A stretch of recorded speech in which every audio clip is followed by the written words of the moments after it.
There are many people who have the limitations in their minds, who have lost that fire in their eyes. You aren't given any breaks in life. You make them for yourself. We are all being tested in life. And how you face that test determines the rest of your life. There's a lot of times where I don't know how I'm gonna move forward, but I ask myself one question: can you take another step? And that answer is always yes. Wherever focus goes, energy flows. Why don't we tap into that power now for your business and life? The part of beginning to get unstuck, you've got to decide that the behavior pattern that you have adopted doesn't work for you. You've got to change your strategies, and changing your strategy means reinventing your life, recreating you, and you have the power to do that. You want to take responsibility for your life. You can decide that you're going to change, that you're not going to be a wimp. I got me here, I can get me out of this. And I'm getting out. It's not easy reaching your dreams. It's not easy to achieve a happy and fulfilled life. It's not easy getting up every day, fighting, going through the daily struggles, getting rejected constantly, getting laughed at all the time, going through trials and tribulations, facing the pain of defeat over and over again. It is not easy, but if you do it, it is worth it.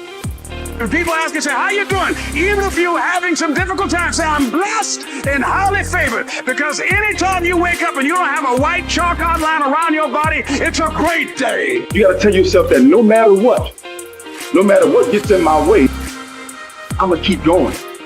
I'm gonna keep moving. I'm gonna keep winning. I'm gonna keep surviving.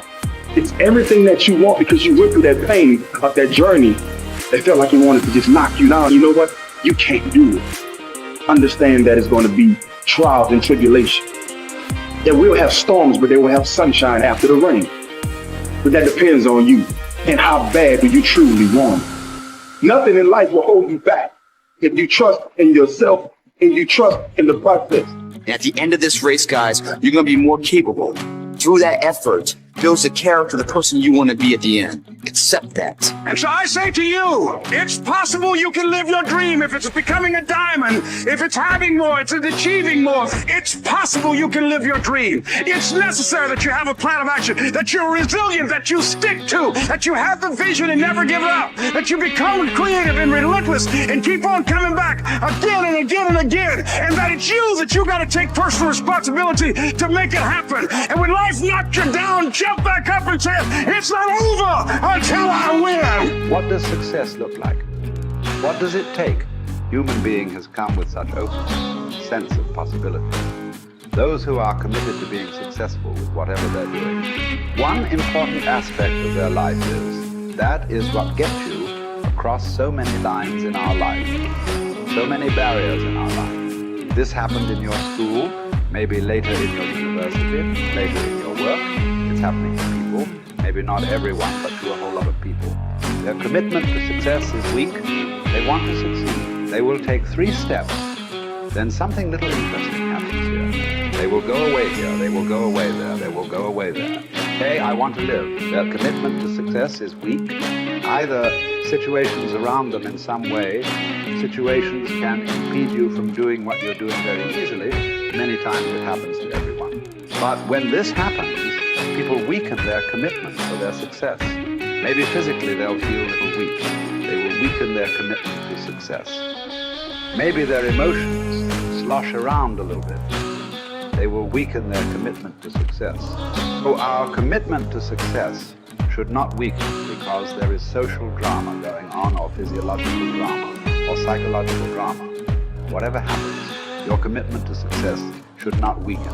That is what gets you across so many lines in our life, so many barriers in our life. What does success look like? What does it take? Those who have been very successful, whether in music, sport, art, business, spiritual process, doesn't matter what. Those people never know when they ate, when they slept, when they got afternoon rest. I have not seen such a thing in my life. Oh, those who are committed to being successful with whatever they're doing, one important aspect of their life is they're not settling down for comfort. Because comfort will happen when they know you do it very, very comfortable you are. Have you seen how comfortable they are? Once they're dead, if you throw them there also, they're comfortable. If you lower them, they're comfortable. Right now, It's about ensuring that there is profoundness of experience and there is impactfulness of activity. Because if they had given you a limitless amount of time, you could do all those things, nothing wrong. I'm not against them. But they gave you such a little time with such tremendous potential of being human. That's the problem. If creation had made you like an earthworm, I'm not saying there's anything wrong with an earthworm. It is just that it's a unipolar potential. It can only do that much. An earthworm is not thinking of climbing a tree because it knows it'll be picked up by the birds. It never has such aspirations. It just wants to recycle the earth. It is beneficial to so many other lives, including us, but its objective is very clear: to eat and to reproduce, and to very clear objective. That purpose to fulfill, he strives. I don't think he sleeps in the afternoon. I don't think so, because many afternoons I've seen earthworms. They were all vigorously active, but a human being came with too many potentials. Because of that, it needs a certain level of striving for a human being to forget about the world, to consider yourself successful. If your idea of success is you're doing little better than your neighbor, I call that sickness. That is not success. You are happy that your neighbor is worse than you. Is this sickness or success? It is sickness. But in some way, you feel fulfilled with what you're doing. Let's consider that as success for now. It doesn't matter whether you're better than somebody or worse than somebody. That question should not even come up in your mind. But in some way, you feel you're using yourself fully and there's a certain sense of fulfillment. Right? Well, if you're capable of just closing your eyes and simply sitting without any activity, that's fantastic. But you cannot do that.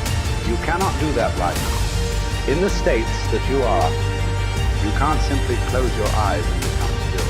Instead of being busy, you will become preoccupied. That doesn't mean you're improving. That means you're regressing in some way. The problem about this success is people always making judgments. I did this. I did that. Maybe this didn't work. Maybe this is a mistake. That's a mistake. There's no such thing in life. See, at one time, you were a monkey, all right. Hey, this is not me. This is that Englishman. Charles Darwin said you were all monkeys. At one time, you were a monkey just a brief while ago. Was it a mistake that you committed? That you were a monkey? Or was it just a certain stage of evolution? Was it a mistake, or was it just a certain stage of evolution? Similarly, since you were born because of a human being, you're born largely unformed, unlike other creatures. Other creatures, if their food is taken care of, they know what to do with their life. Because human being has come with such open sense of possibilities. You come unformed. You don't come fixed. You have to fix yourself. Different people throw different types of balls from all over. Your parents, your teachers, the school, the neighbors, and society and the world throws all kinds of things. To gather all this muck and make something worthwhile out of yourself is your business. That's your success. It doesn't matter whether somebody thinks you're worthwhile or not. You feel you are a worthwhile life. Good enough for now. The world may not recognize it. It doesn't matter. But you are worthwhile.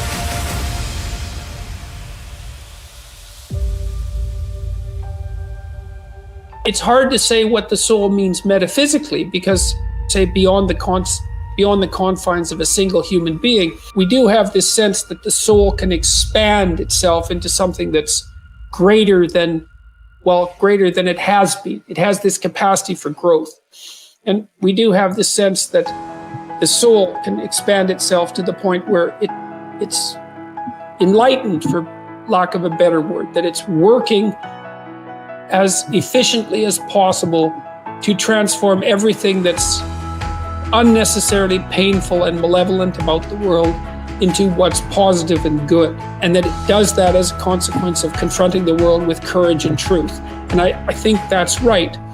And I do think that means that the soul participates in something eternal, which is the attempt of being itself to transform what's unnecessarily painful and malevolent into what's good. And that human beings actually do participate in that, and that's part of the reason that our ancient tradition insists that we're made in the image of God. And I think that it's a mistake to underestimate the importance of that, because I don't think that you can live a life of sufficient profundity to protect yourself from being corrupted by suffering and malevolence without adopting a responsibility that's commensurate with that set of ideas. I think that you either orient yourself upward to the star above the horizon and try desperately to improve the structure of being. You work at counter purposes to it and make things worse. I don't think there's a middle ground. In fact, to the degree there is a middle ground, it tilts towards the negative, because people who try to occupy the middle ground generally try to accrue the benefit, let's say, without adopting any of the risk, and that's not acceptable, not help. That's a soul to me.